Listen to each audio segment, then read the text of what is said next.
And we're live.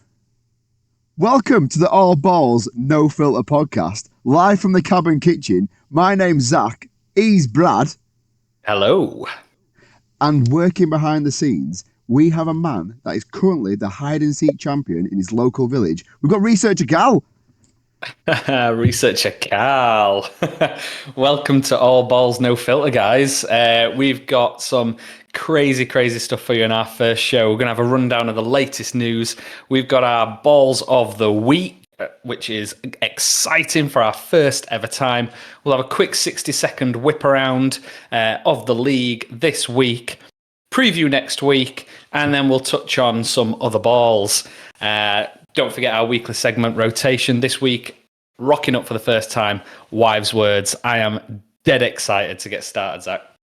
It should be fun, man. We're finally here after months of preparation. Well, what feels like months of preparation. We're finally here. Right, let's get in some news, shall we? It's been a bit of a big weekend, I'm not going to lie. Mainly, the big story that's taken over everything, Pat Mahomes, Mick Parsons, the hurt again. Oh, I say again, the hurt, should I say. Not ideal. Not ideal at all. The Pat Mahomes story sharing more with the Chiefs being out of the contention as well with like the playoffs for the first time, but it's not nice to see. Now, we're just going to touch right quickly on this injury front. There's been a lot of injuries like over the course of the season, and for me, I don't know about you, but for me, it feels like this year in particular, there's been more season-ending injuries than we've probably experienced in the past, especially when it comes down to like knee injuries. It's crazy. So, I mean, it's kind of like your big names. That's the thing that's took me by surprise. It's all those huge names from each team. I mean, Pat Mahomes, like, he must be in the world of his own. He was like a god, wasn't he? And now, like, the season's over. Pat Mahomes' season's over, as well as all these big names. You know, you got Bosa, Hill, Parsons, everywhere. It's crazy. That's it. Look, I'm no Pat Mahomes fan. I'm no Chiefs fan, right? I'm never going to stand there and root for the guys, but I never want to see somebody get hurt on the field. It is awful to see. Now, we have got a list up right now of some of the bigger names that have been injured this season. That's been either been taken out for this season or taken out for this season and most of the next season. And just going through the list here, we've got Pat Mahomes, ACL tear. Mick Parsons, ACL tear. Nick Bosa, ACL tear. Malik Neighbors, ACL tear. You can see where I'm going with this, right? You know, there's a common factor in it's the legs more than anything. And a lot of these are like non-contact injuries. Yeah, I think we had a crazy year, didn't we, a few years ago, where there was all the talk about like the Achilles and turf versus astro grass, whatever you want to call it, you know. And I think this year's almost been that anomaly because that's not really been a factor. So looking at Research Cal stats here, there's been an estimated, and again, please take this with a pinch of salt. Don't shoot us if we're wrong. There's been an estimated 17 total season-ending injuries so far, right?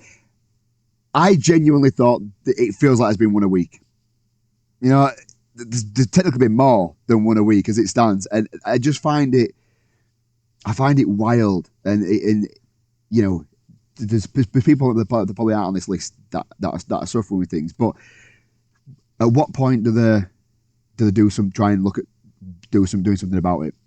I mean, I won't lie to you. I'm just grateful not to see Tua Tagovailoa with concussion on this list at the minute. But you know, this time. I mean, Tyreek Hill's on there, so you know you're not safe too. So you're not too safe from there. But yeah, so we took crazy though. I mean, look, I've got to get this in. I'm a Dolphins fan. I won't shy away from that, as you'll pick up in our Balls of the Week soon. But our season actually improved once Tyreek went down, and I Whoa. don't want to wish the guy ill. That's awful, but it's a weird way the world works. But Don't be saying this. I traded for him in my fantasy the week it happened. Right? Me and you, we're divisional rivals, right? In both fantasy and in the NFL. I don't want to root for Tyreek Hill, but I did a trade for him. The guy gets injured, right?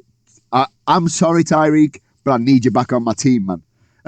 But yeah, so we touched on the injuries. They're not great. It's sad to see. Hopefully, it can pick up a little bit from there.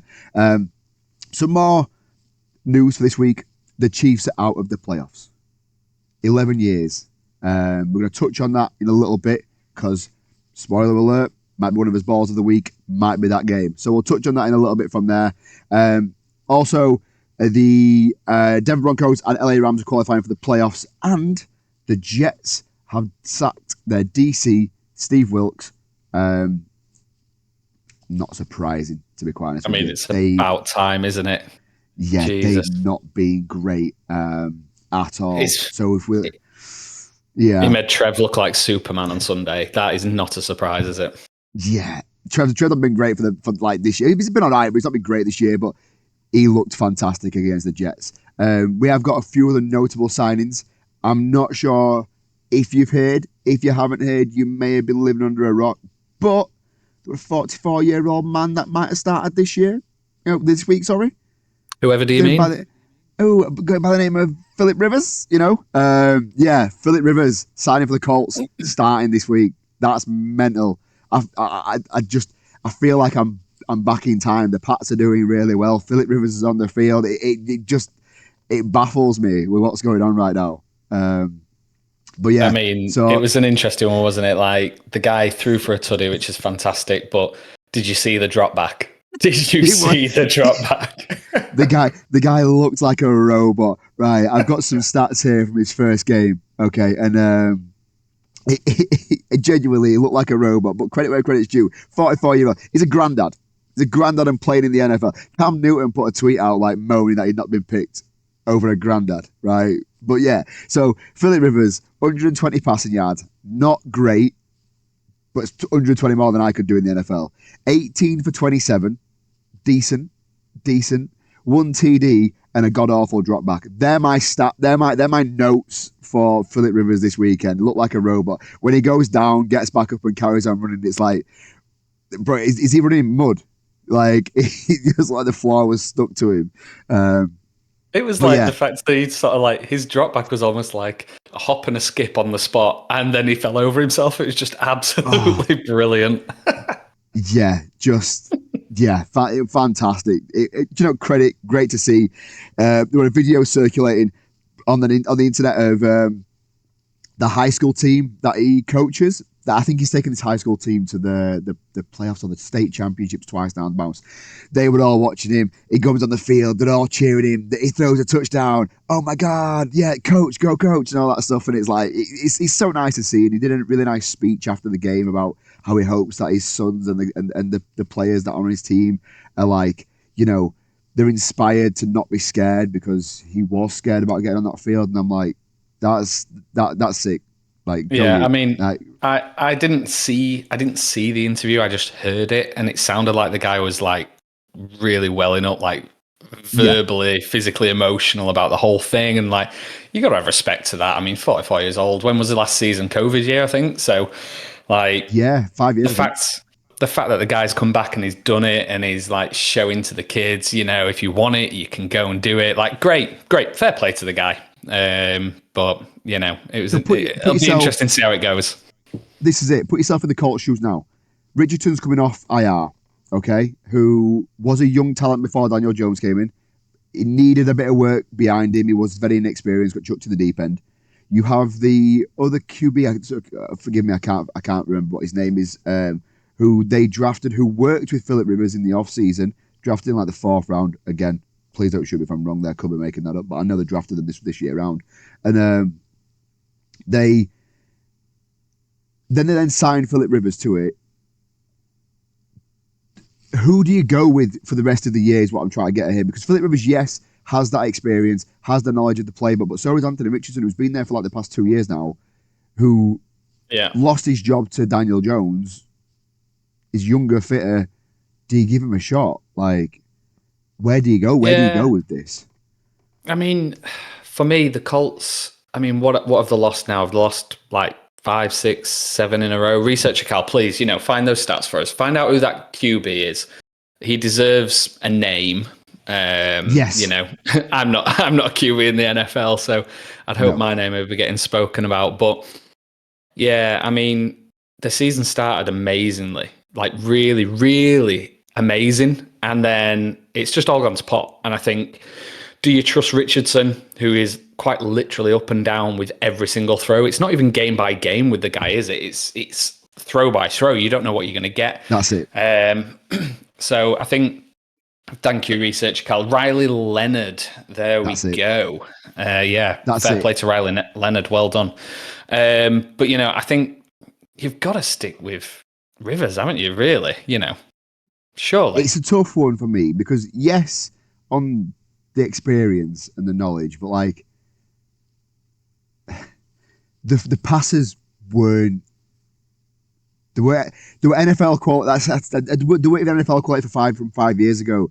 They were an older QB in there. Yes, I think he's got the brain to do it, but I think a lot of it were like first game back adrenaline going in there. I genuinely think this week, I don't see it happening again. As much as I wanted to for like the Cinderella story, I would love them to make a playoff push. 44-year-old, get that ring, push up for it. It'd be great to see, but realistically, could they try it? I don't know. It's from me. I don't know. Yeah, I mean, let's not dwell on him too much. We'll probably touch upon him later in this episode. But I mean, the thing that you get with a QB like Rivers is you get everything before the snap. You've got a guy who's reading the D, he's reading who's where, who's doing what, which you just wouldn't get with a rookie.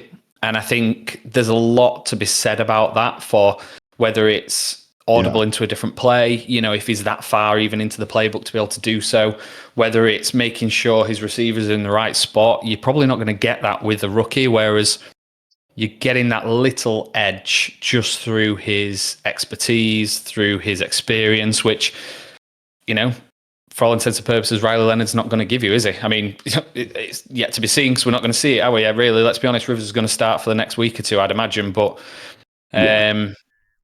you don't get that with him. You don't get it with Richardson. Like, it just doesn't happen. No. I think they got that consistency or whatever. I mean, see how we go from there. So yeah, there's some notable signings from the week. We've got a couple of stats from this week, and we're gonna have a look into them. So stats of the week. Research Carl's dragged some stats together that are NFL's week 15's most interesting stats, basically. First one, Trevor Lawrence makes history in the dominant win over the Jets. Who saw this coming? Other than the Jets being an absolute tin pot trash team, and I'm sorry if you're a Jets fan out there listening to this. I'm a Pats fan. We're divisional rivals, so whether you are the best team in the league, you're always going to be a tin pot trash team to me. Like, realistically, you are this year. I mean, wow. This is coming from, I mean, you're a Pats fan. You've had years of success, maybe not in the last few years. Let's not include this year. I'm a Finns fan. I'm right there with the Jets, but good Lord, they made us look unbeatable.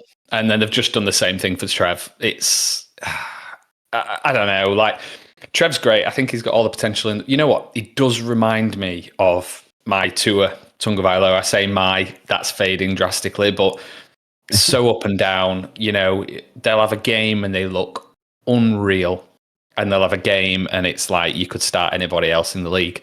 But he made Trevor look invincible. The guy was unstoppable. The Jags were unstoppable. Yeah, it's just. I remember, weirdly enough, I was watching the Pats game at the same time, flicking over to it, and our fantasy group chat was going absolutely wild. Like, can you believe what's happening here with Trevor Lawrence? And I'm like, what's going on here?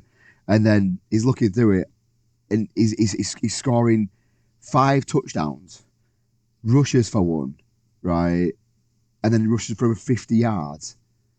This is the guy that came out of college, never losing a game, didn't really do much for the first couple of years, then all of a sudden has this game. Like, where where's it come from?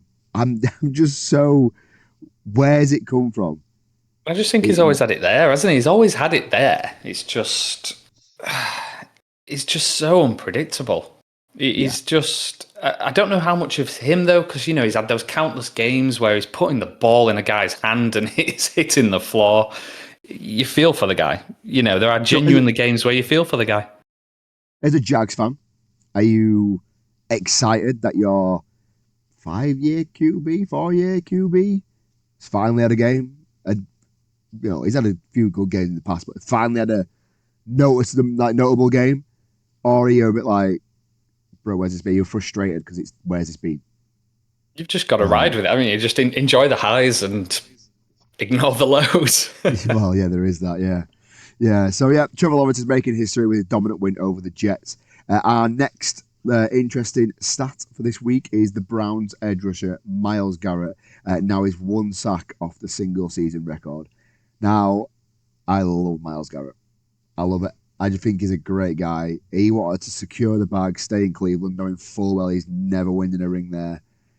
Got paid, settled his family down, and now he's breaking going to be breaking records.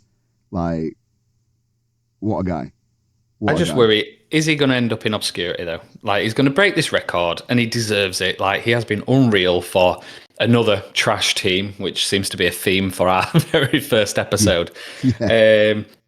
But, the guy's going to earn the record that he deserves. He's worked his balls off week in, week out, year on year. But he's just signed this huge contract. Like, what do you do if you're the Browns? Do you just suck it up? I mean, they've done it before. They've done it with Deshaun, and let's be honest, they're sucking it up. He's not going to play again. No way. And then you've Well, got he Miles can come back though, Garrett. can't he? He can come back. He's not going to, surely.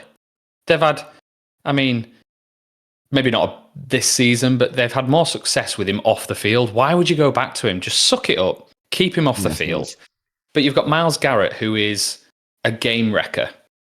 Granted, their record still sucks, but he's a game wrecker. He's signed a 4-year contract. What, 160 mil? Like, Mega. this is crazy. But That's if you're the Browns, do you sell now? Do you sell while he's hot? Because what's to say next year he has a average season? Like, what was the trade for with Parsons? With 2 firsts?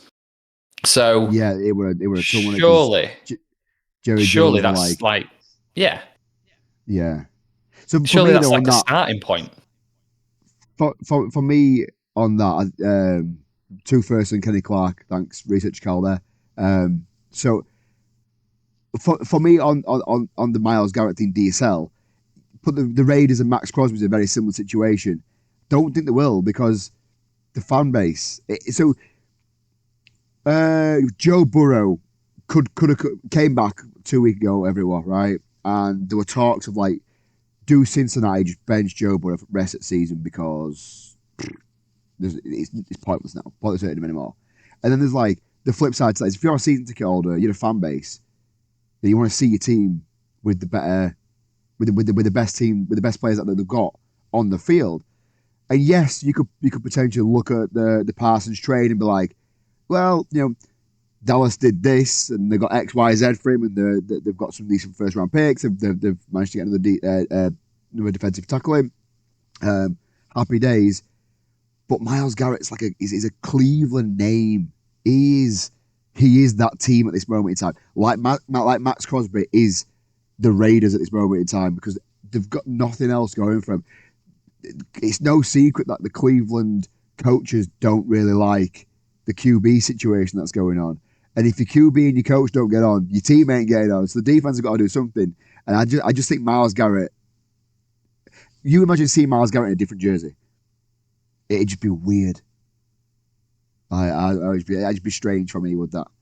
Yeah, I mean, currently, he's what? He's absolutely trouncing everybody. And Yeah, they're what, 3-11? So I just don't know how when you're that good and you're at that level of your game and you've dealt with that QB purgatory like for so long, how can you want to stick around? Like his whole thing when he signed was, oh, they've talked to me about the QB plan. Like I know what they've got in store, blah, blah, blah. No, mate, you just wanted the money. Like, Yeah, just say it. Like, I wanted the money and I'm really good, so I want to get paid. The end. Okay, mate, get it. No problem. We'll make a bronze statue when you're done. No worries. I don't know. No, I get it. It's one of them. I think it'd be weird to see. I genuinely think it'd be too expensive. I think no one's taking that contract on, and I think no one's paying the price because he is the best edge rusher in the game. I don't think there's a question about it. Like, don't get me wrong. There's a top 3, top 5 that you can include Parsons and Crosby in, and whatever. But I genuinely think Myles Garrett is just better than them, and I do. And what do you ask for if you are Cleveland? A lot of first round picks is what you're asking for. And who's going to give that up? If it's a team within a rebuild, they're not going to give it up because then they're giving out the future picks, which could be key positional players. I don't know. But yes, I see what you're saying with the do you start looking on the market? But we'll go from there. Time will tell. That's it. On to the last interesting start of Week 15. Bo Nix tied Denver Broncos legend Peyton Manning and John Elway for the most consecutive wins in a season. Who saw this coming? Who saw the Denver Broncos being back?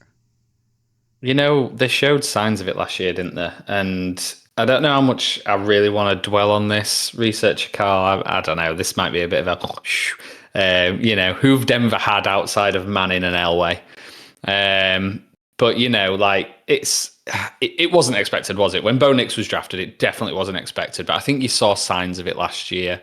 Fair play. That's all I've got to say to the Broncos. I did not expect this year. Fair play. No. They are going out and they're proving it, aren't they? Credit where credit's due. That's it. Good on them. So yeah, there are stats of the week. Our Week 15 stats of the week brought to you by Researcher Carl. So thank you very much for that. So yeah, some good stuff there. I believe it's now time for Balls of the Week. It's time for Balls of the Week. Let's get into it.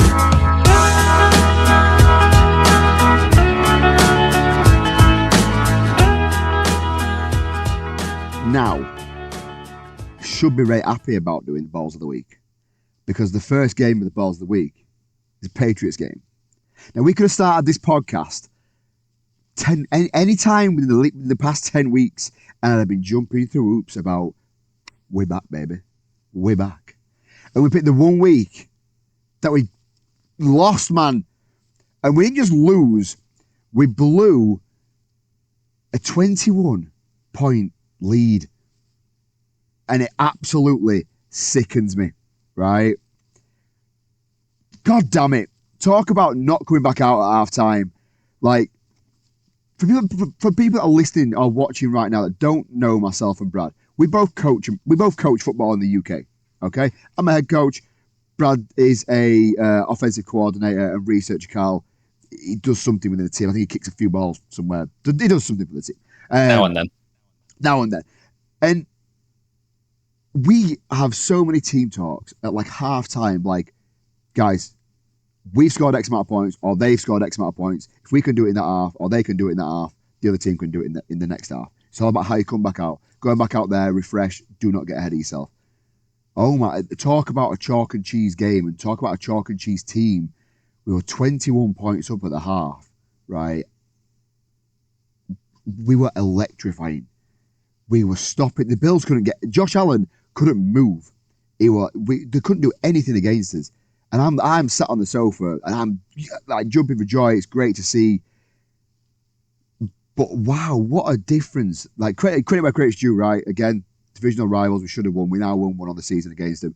But like the difference it was for us to go up against them and how they came out in that second half was absolutely mind blowing. We've got a few points from that game that were both good and bad for both teams. It were a game that I was lucky enough to watch the entirety of rather than just kind of flicking through the highlights. Being a Pats fan, it was nice to watch and then really bad to watch. Really frustrating to watch how the third and fourth quarter went. The Pats red zone is god awful. There was a percentage stat. Now, forgive me for not getting this exactly right. There was a percentage stat where the Pats are something like the lowest percentage to get you will stop you getting into the red zone. So not a lot of teams are getting into the Pats red zone, but they've got the highest percentage of teams scoring when they're in the red zone. So it's like it's counterproductive. We just can't stop a team when they're in our red zone, and it's just so frustrating to see. You knew what was going to happen as soon as they were in there. So just on that side of things, the Bills 5 straight AFC titles. So coming into this game, they're trying to kind of keep that momentum going, that record going. And again, I'm going to go back to that 21-point lead at halftime. And I'm thinking to myself, let's go, baby. We win this. We got AFC champions. We're going to the Super Bowl. We're taking it all the way. And then we didn't. But then I realised that we have arguably the offensive rookie player of the year being Travion Henderson, who is an outstanding running back. Outside zone to the right-hand side, gets blocked up, boom, pops back, sees the left-hand side of the field wide open, gets the pelters on, and talk about leading by example and leading from the top. We have the quarterback, Mr. Drake May, lead blocking for his man, overtakes him, doesn't slow him down, doesn't get in his way, lets Travion go around him, all the way down the field, boom, eats that lead block, the hands are in the air, we're scoring, I'm jumping up, I'm screaming, and then we lose. And then we lose. Travion's him. Drake May's a great leader. He's a great QB as well. 2 touchdowns over 21 mile an hour. What a boy he is. It's the first loss since September, and it hurts. I just think really hurts.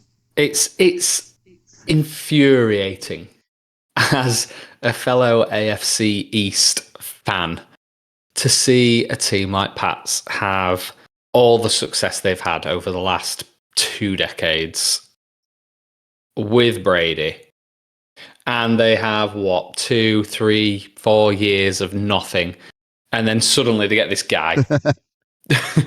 It's like, oh no, woe is me, we've lost a game. But I mean, the way they lost, that would be the worry for me, especially heading into playoffs. Let's be right. If New England don't make the playoffs, I mean, are they in already? Are they clinched? Yeah, they're in now, yeah.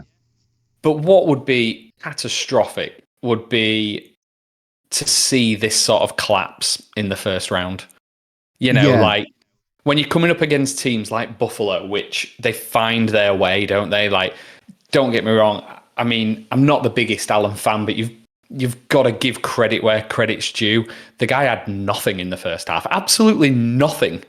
And then, what was it? 19 for 28, 193 yards, 3 tutties. He's the guy who, even when it looks like it's done, it's not done. And then you combine a guy like that with James Cook, who... he was unstoppable. The guy is unreal.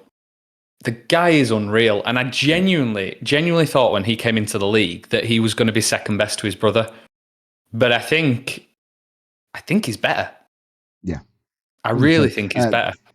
Research Cal coming in clutch here with the on the fly stat that New England have allowed 75% of red zone have allowed a 75% red zone scoring rate, and that's worst in the league.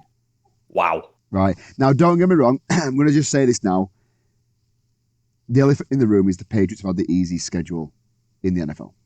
Uh-huh. But you can only play what's in front of you. Every year, someone will have the easiest schedule. And it just so happens to be that this year's our year.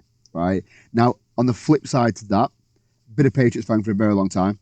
I've been through, the Brady era. Not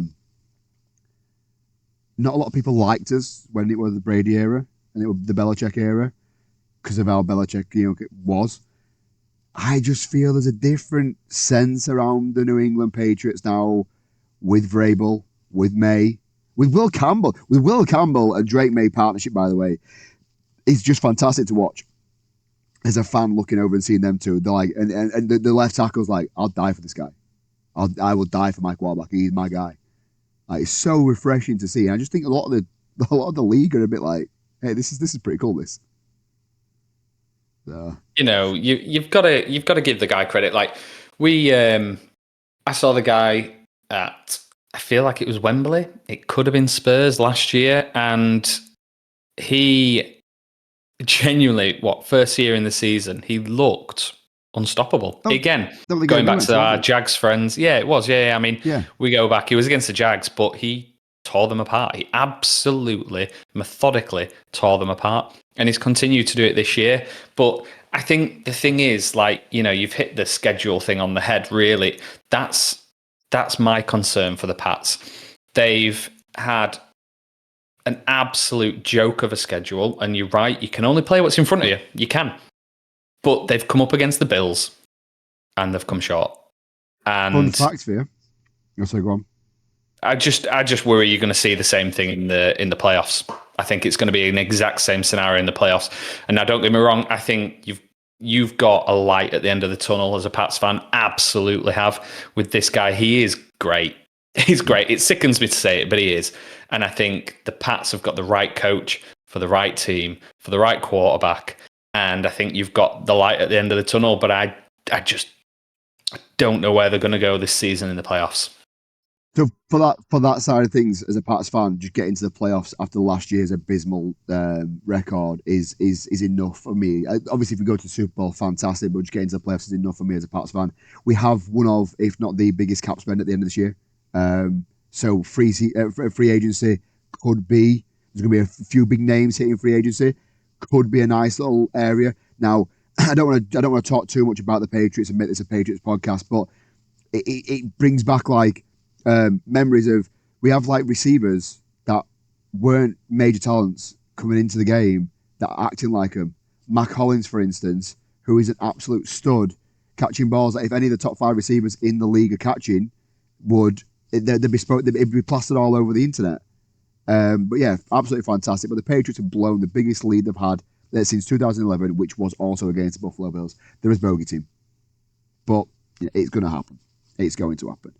So that was the game of the week, number 1. Ball of the week, number 1. We're going to get into ball of the week, number 2, which is our second game, which is the Kansas City Chiefs and the LA Chargers. So I think there's a bit to talk about this as well. Not going to lie to you. Yeah, there is. I mean, as far as games go, I'm not sure whether this would have made balls of the week in any other week. I just think there's two huge, and I mean, we've touched on them already, but there's two real significant subplots to this game, which means you can't avoid it.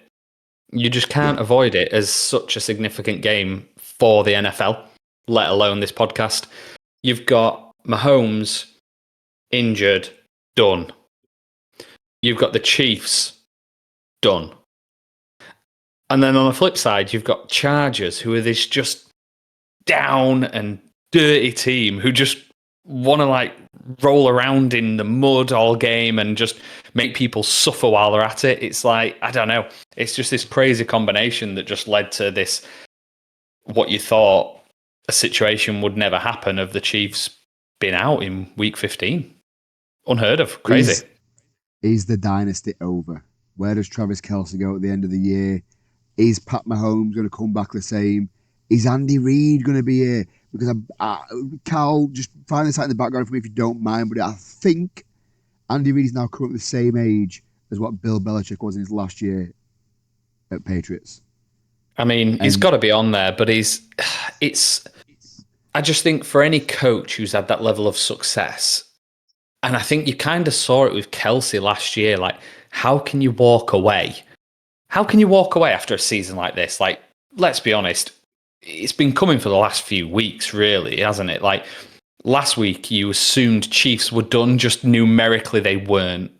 Or the week before. Yeah. Like, it's been coming. It's been brewing, and you've seen it. They've just not been the same team.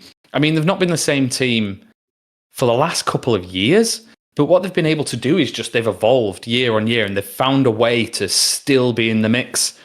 But Kelsey's not looked the same. Mahomes hasn't looked the same. The team haven't looked Yeah. the same. I mean, is it the end of the dynasty? I don't know. I don't know. But this year's been something different, and it's felt really different for the Chiefs.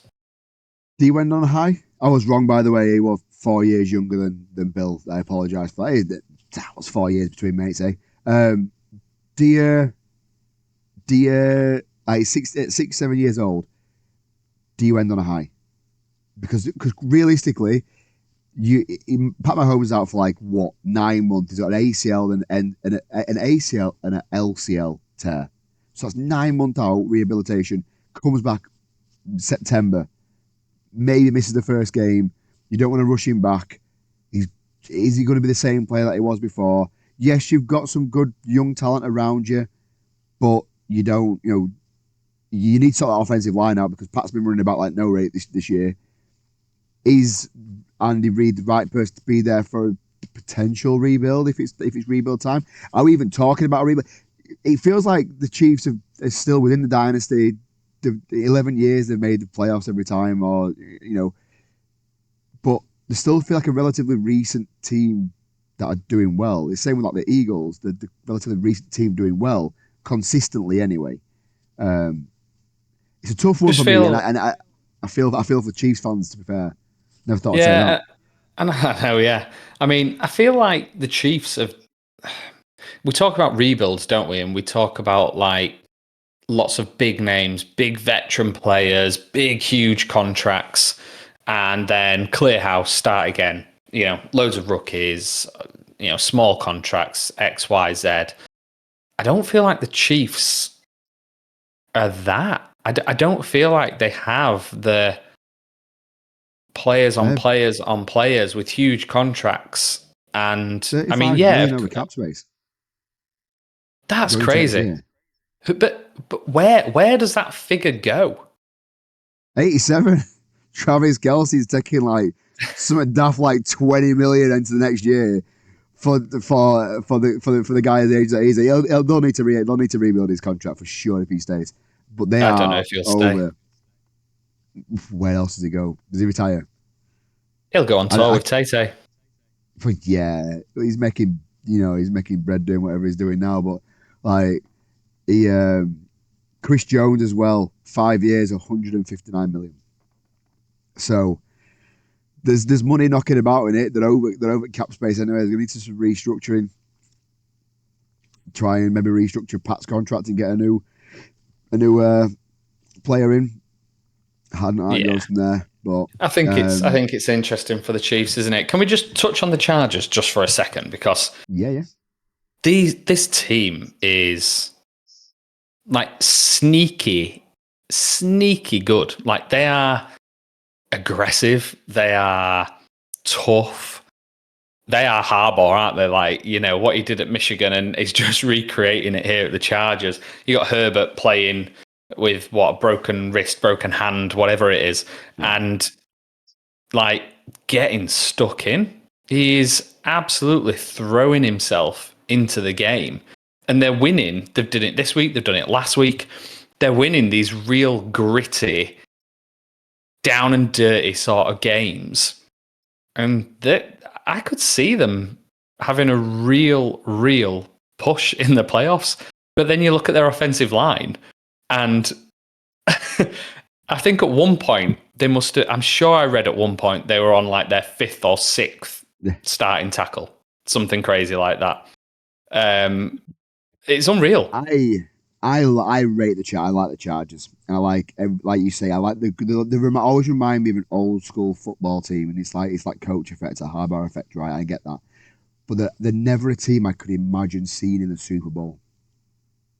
Like I could never. I don't know why. I don't know what it is about them. They always scream like a team for me that will bottle it at the last minute, and I don't know why. It's probably not fair to say. Like they're a great team, and I like Herbert. I think he's a great quarterback, and they've got so much potential around. But they're just, I don't know. There's something about them that I can never if when we look at a sweepstake at the start of the year, and if I pulled the Chargers out, I'd be like, oh, it's going to get me so excited, and I know it's going to disappoint me at the end. I just know it. But no, they're a great team, and they deserve the win. Are the Chargers 5-0? I'm sure the Chargers are 5-0 in the AFC West, which has in recent years been seen as one of the most challenging divisions in the entire league. And they're 5-0. And in there, you've got the Denver Broncos that we've just spoken about. You've got the Chiefs. All right, you can pretty much forget about the Raiders this year.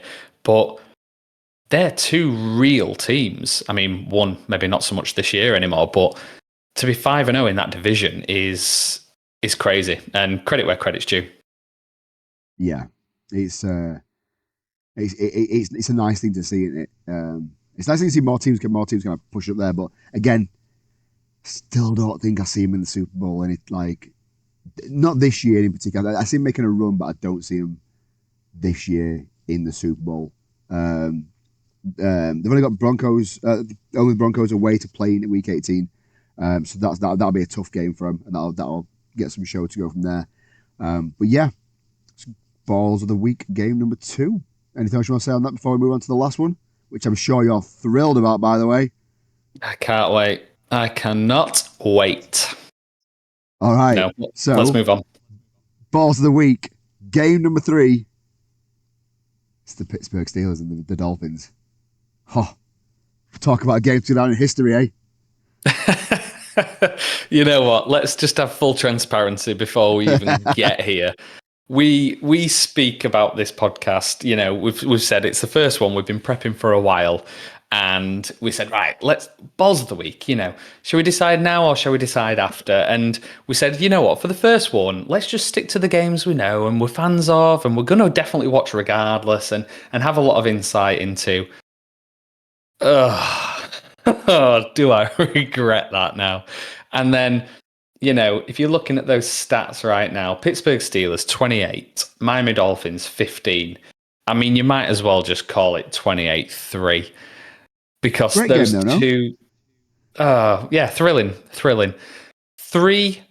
It was 3-0 to the Miami Dolphins with around a minute to go at the end of the first half. That tells you all you need to know about this game. I mean, Miami got absolutely nothing going on offense, absolutely nothing. And I was quite surprised, We've had a really good ground game. We clearly made, I'm talking we here. I'm a Miami Dolphins fan. We've said it, we've alluded to it. So take that as you will. But the Dolphins made a clear adjustment a good few weeks ago that we've got a quarterback who is incredibly accurate when he's on rhythm. But the teams have figured us out. They've figured out what to do and how to do it. So McDaniels, he's a run game guru, isn't he? That's how he came to the Dolphins. So that's what we've lent on, and we've shown a million different looks, and it's worked. It's worked. It's literally turned the Dolphins season around.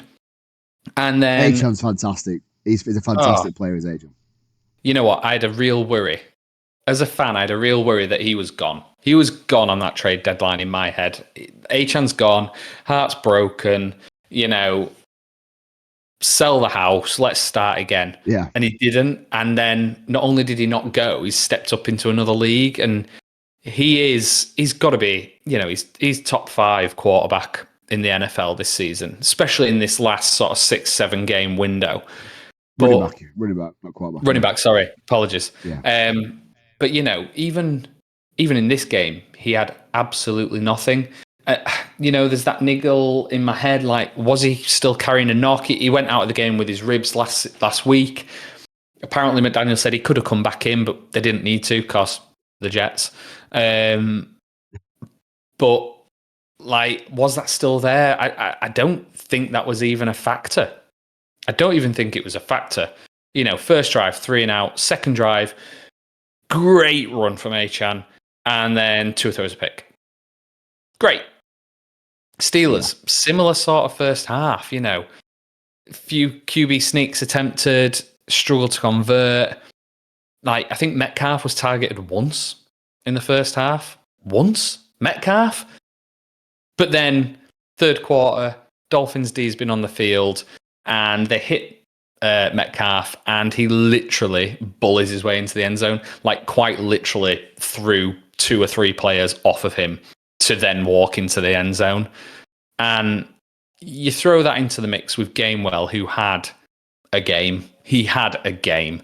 He looked absolutely unstoppable in that second half. He really, really was.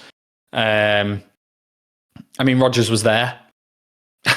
Like, I think he had maybe 2, 3 mid-range passes. I think the rest were dump-offs. But he did what he needed to do. He controlled the game. He made the right reads. And that's what Rodgers does. And that's what you've got in a veteran like him. And yeah, it was a really tough day at the office for the Finns. It really was. And the one thing I really didn't want to mention, but you've got to, is, the cold weather strikes again for the Dolphins. But I don't even think that would have been a factor. I really don't. Did you see what the Dolphins did about the cold weather? They went out a couple of days early.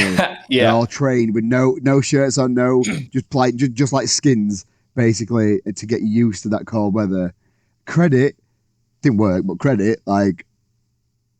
I mean, how much of a pose for the media was that really? Like, I'm not. You know what? If it had come off, people would have been going, "Yeah, they figured it out. Like, they've beat this like negative streak, blah blah blah." But I honestly don't think the weather was a factor. I think the Steelers D were outstanding. You know what? The Dolphins D were outstanding in the first half. It was an absolute battle of defense, but unfortunately for the Dolphins, their offense had absolutely nothing going for them, and the defense tired, and like Rodgers took advantage. Gainwell took advantage over 100 yards, quite easily. It was easy for them in that second half. Yeah. It was a tragic game. It's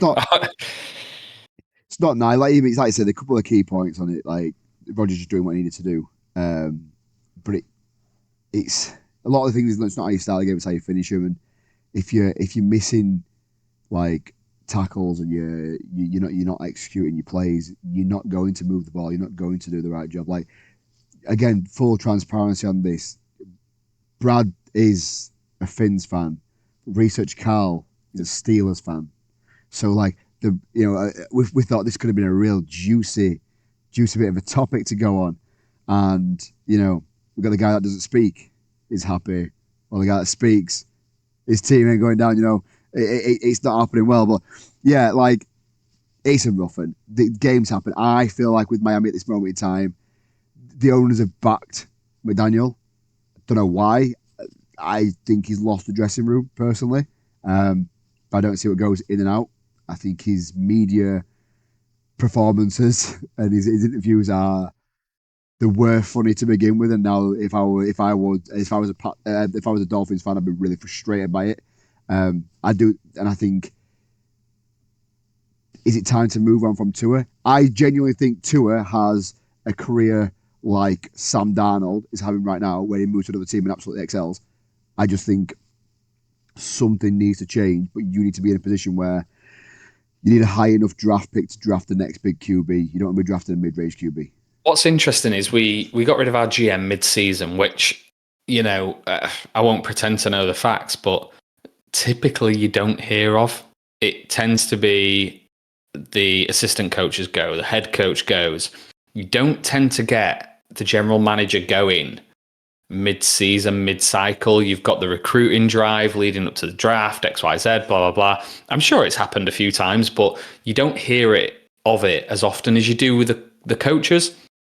But since Chris Greer went, who built this team, let's add, we were undefeated until this game, which I don't know if McDaniel's done just enough to give them one more year with a new GM.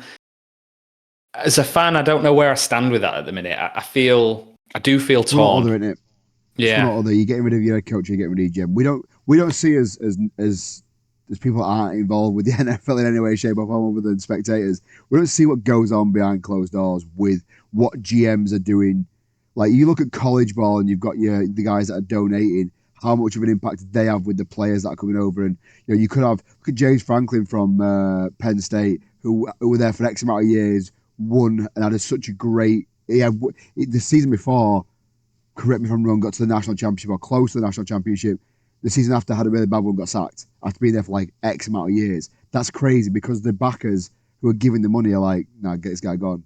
There's something between a rock and a hard place. Did the GM walk in and go, you got to make a choice here. It's him or me. And I ain't walking on that field and teaching these guys how to throw a ball. They're getting paid hundreds of millions of dollars to go do a job, and they're not doing it.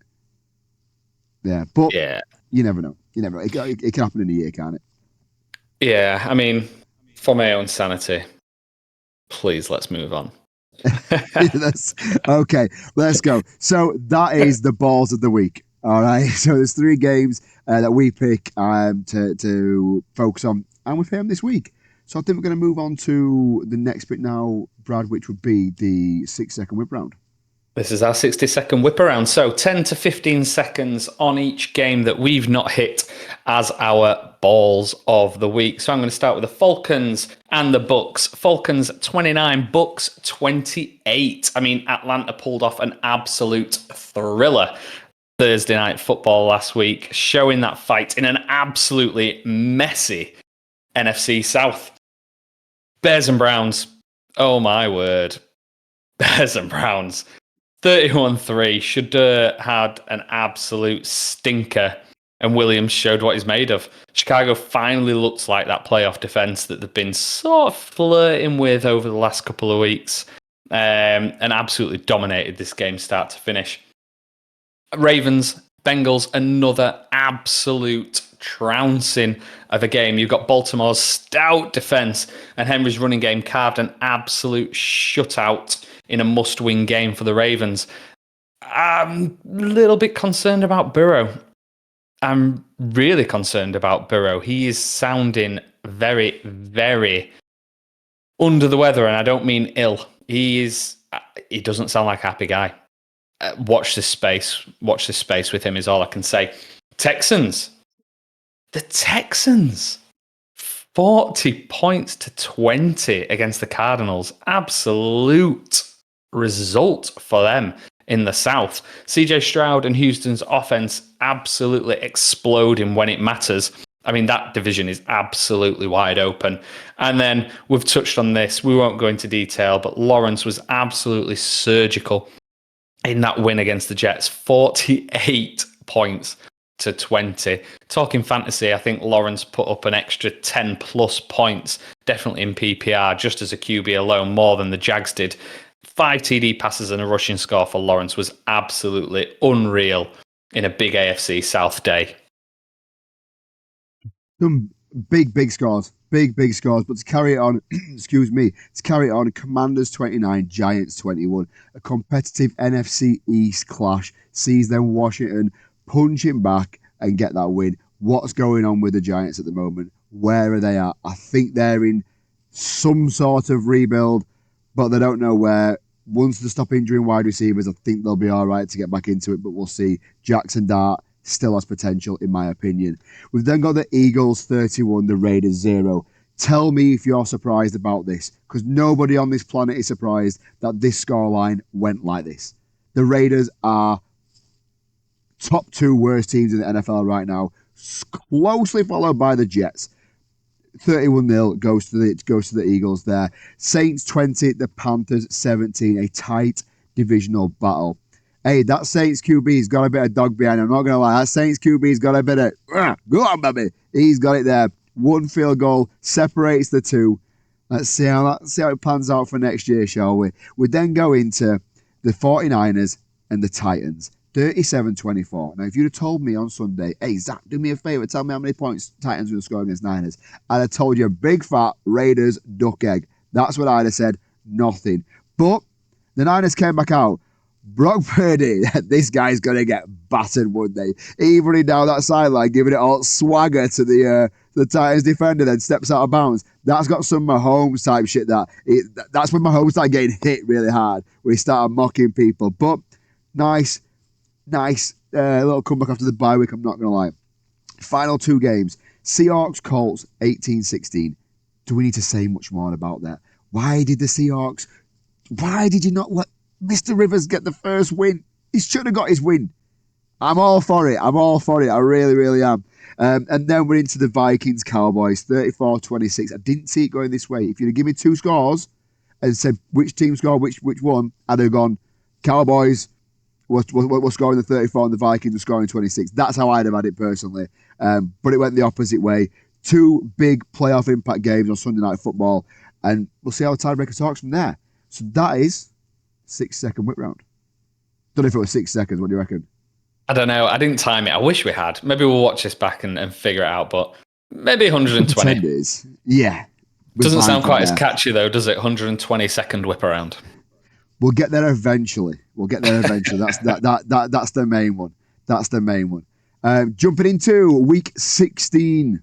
Week 16 games, buddy. If you want to go through the week 16 games that are coming up. Yeah, I mean, there's a lot to play for this week, and we won't touch upon all of these games really, but I think, there's one or two that stand out. Jacksonville, Denver is one for me. Like, there's still a lot to play for in the AFC South and the AFC West. It'll be an interesting one, and I think it'll be a real proof in the pudding, if you like, of how Trev actually plays when he's against a real team. Coming off that Jets big time win, and then coming against the Broncos, which I think they're the real deal. I really do. I don't know how far they'll go. Like, they've not got, I think, as a current iteration of the Broncos, they've not got that, battle hardened experience in the playoffs like the Bills, who come up short, but they're a real likely opposition. But it'll be an interesting one to see this close to the playoffs. Patriots and Ravens. Ravens really need to win. They have to win. And the Patriots are really pushing for that division. I think one or two ways that's another one. If it's scored out, it's going to be close. It's one of them for me.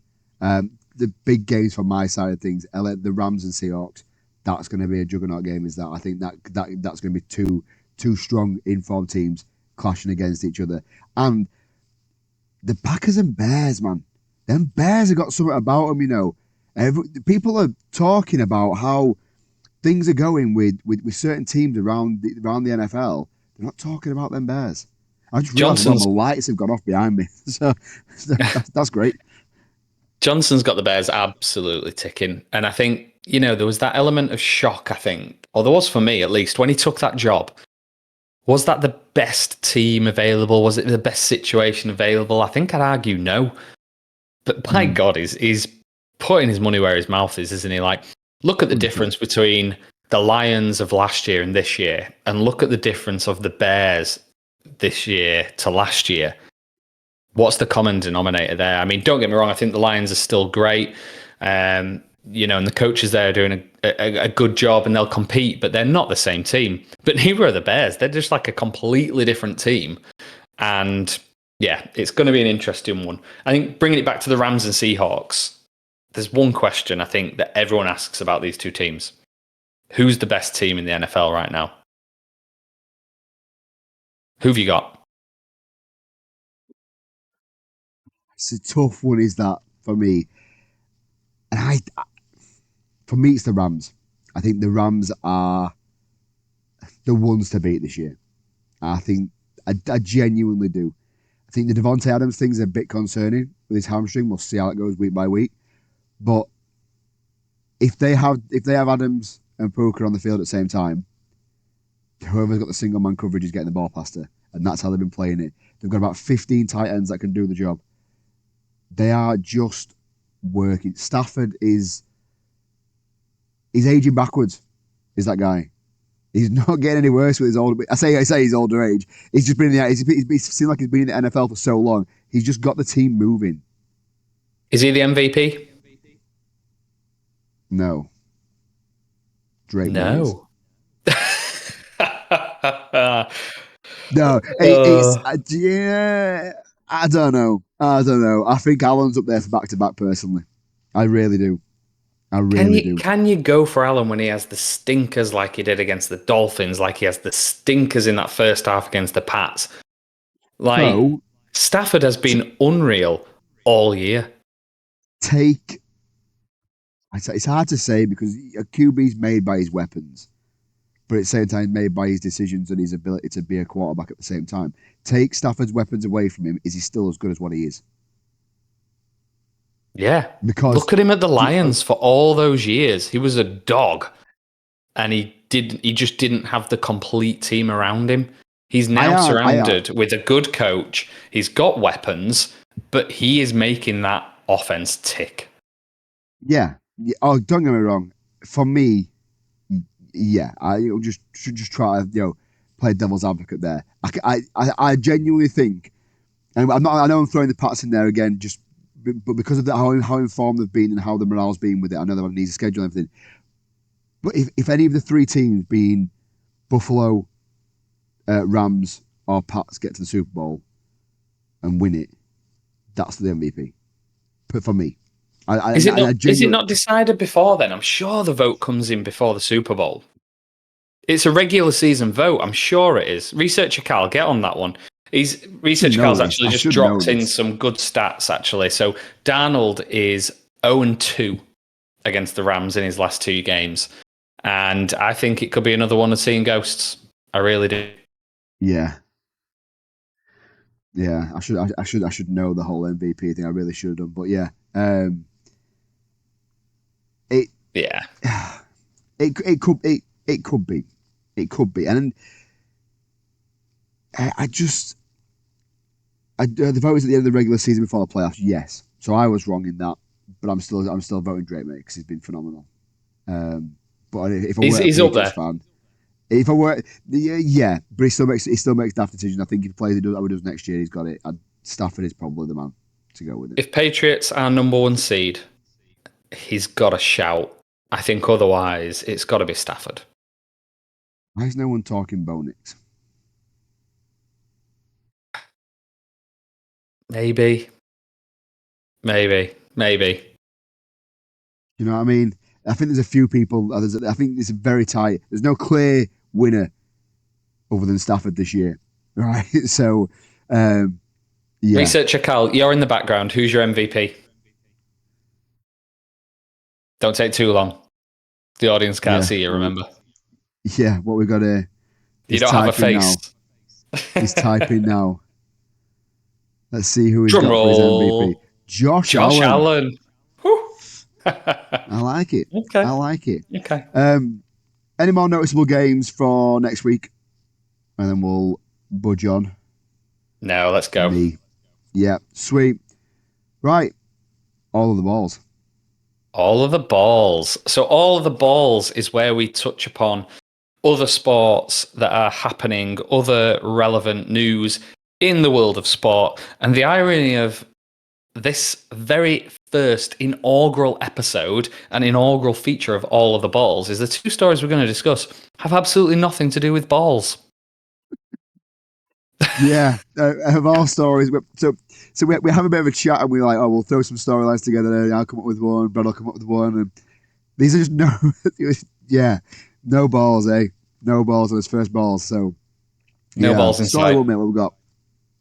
So I'll start with the one that's hit me. So I have this really weird scenario, right? So I'm all over Twitter or X or whatever you want to call it. I very rarely post, but it's kind of like just my news sort of source, whether that's the news of the world, not the paper, or sport news, whatever it is. And I, as a kid, absolutely loved wrestling, WWF, WWE, whatever you want to call it. Loved it. Absolutely loved it.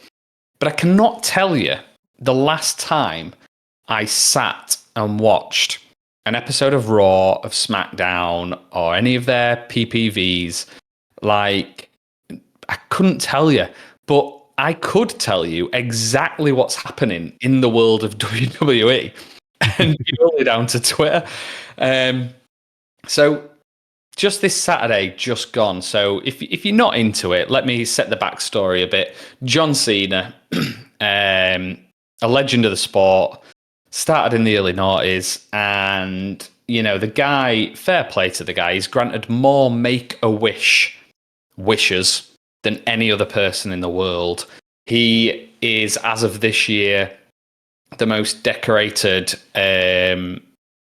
champion of WWE. He's won more world championships than any other person.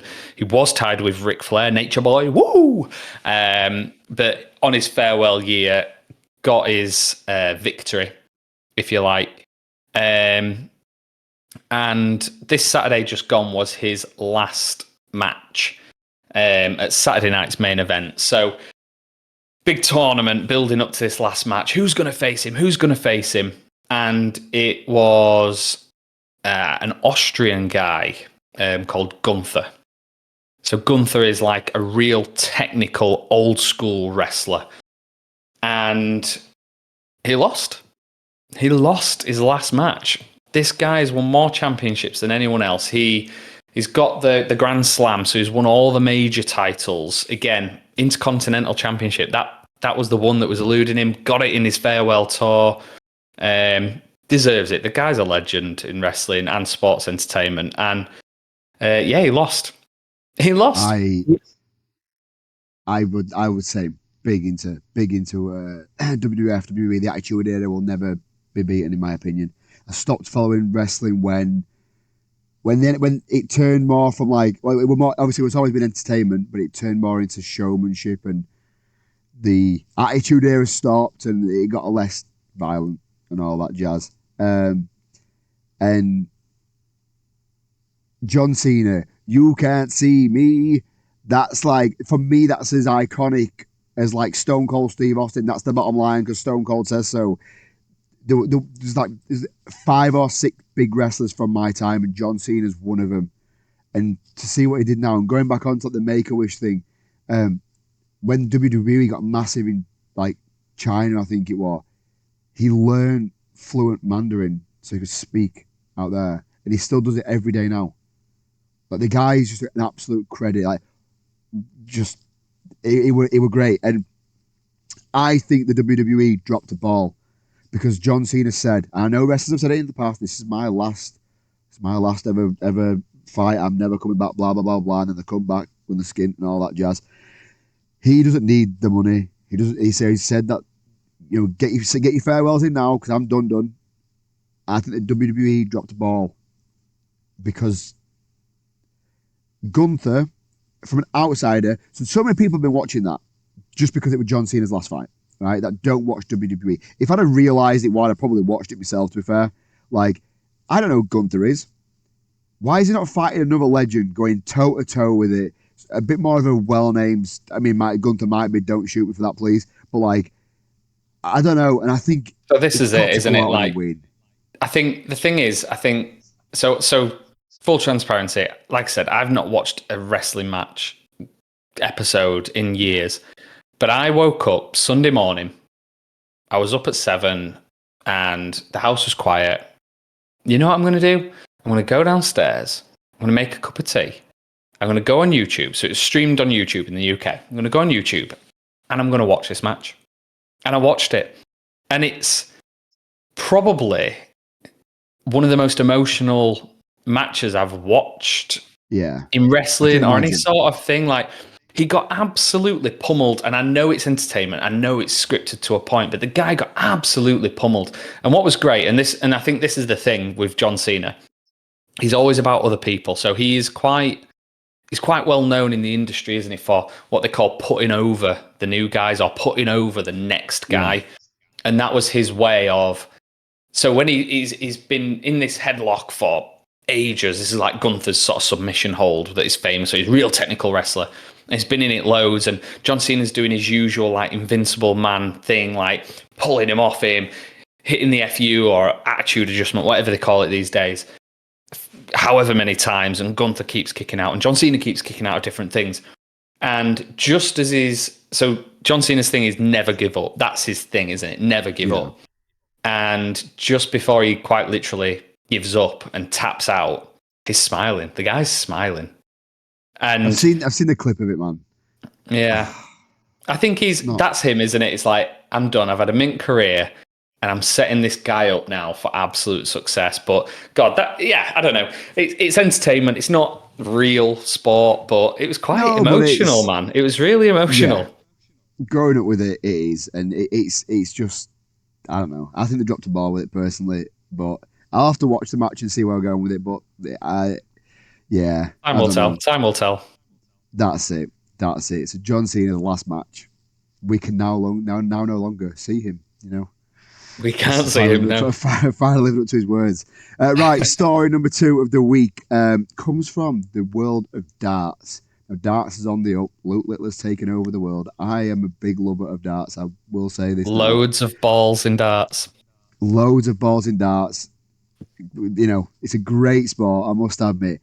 But Paul Lim, 71 years old, is playing in the PDC World Championship.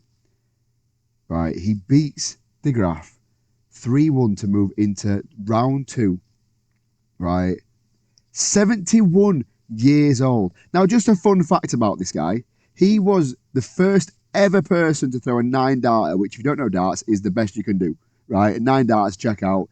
First person to ever throw a 9-darter on TV. Roll on like X amount of years later, when he's 62 years old, throws another 9-darter on TV to become the oldest person to ever throw a 9-darter on TV. Like, I ain't got any grandparents left. God rest their souls and all that. But 71 years old, right? When I'm a granddad, I'm going to be sat in a rocking chair looking out onto a field, right? With a pot of whiskey in my hand or something. This guy, where's your granddad? Oh, he's just gone down to Ali Pali to throw some darts about. He's won about 25 grand going into there. I bet his grandkids are sat there like, come on, trust funds going in. That's crazy. 71 years old. That's mad. I mean, have you seen this? So, according to researcher Cal, he has represented, this is crazy, Papua New Guinea, USA, Singapore, and Hong Kong in competitions. How many nationalities does this guy have? It's crazy, isn't it? Like, absolutely wild. And I think he's playing, or he's due to play Luke Littler, in the standings as it goes across. But So the oldest versus one of the youngest. Yeah. Crazy. It's absolutely wild, and credit where credit's due. But 71 years old, just thought I'd give him a bit of a shout out on that. But it being the oldest person to be playing in the World Championships is there. So credit to where credit's due, Mr. Paul Lim. Well done, my man. Maybe we can get him on one day and he'll represent Taiwan or something. I don't know. yeah. Bless him. But yeah, so that is the all of the balls for this week, featuring loads of balls. Yes. We're now going to get into our weekly segment rotation. This week, Brad, I'll just play the jingle and you can go into it, all right? We have got wives' words. So let me explain this segment for the audience. So in this segment, we ask our wives a question about the NFL. And this week, we asked them, what is a touchback? So on the screen, now, the 3 responses from myself, Zach's, and researcher Cal's better halves in their responses to what is a touchback. Now, the beauty of this is there's only researcher Cal, who has no voice, who knows who has said what. And I'm just going to look at these for the very first time. So we're going in blind. So what is a touchback? When you touch each other's backs to celebrate scoring. I mean, that one's gone quite literally touching the back there. Yeah, I mean, I'm not really sure that would have a name. A name, yeah. Like that's the thing shouting out. Like, I don't know. Like, can you imagine Brady? There's another touchback. Yeah. But how many times would it be called out in a game? With how many times you tap people on the back in the NFL? Yeah. I hate to think what they would call a smack on the bum.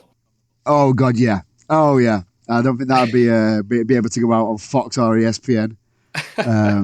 Second one So, coming in go on. is when the ball when you throw the ball backwards.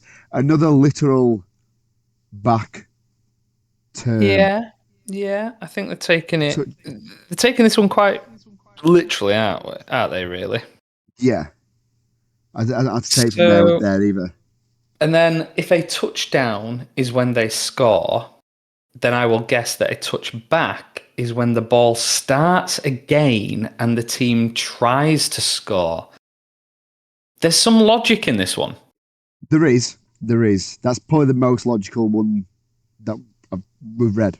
I think this one started in the right vein. If you think about it, if a touchdown is when they score, okay, so then this person, whoever's wives' words this is going for the opposite side of it, but just didn't quite nail it on the head, did they?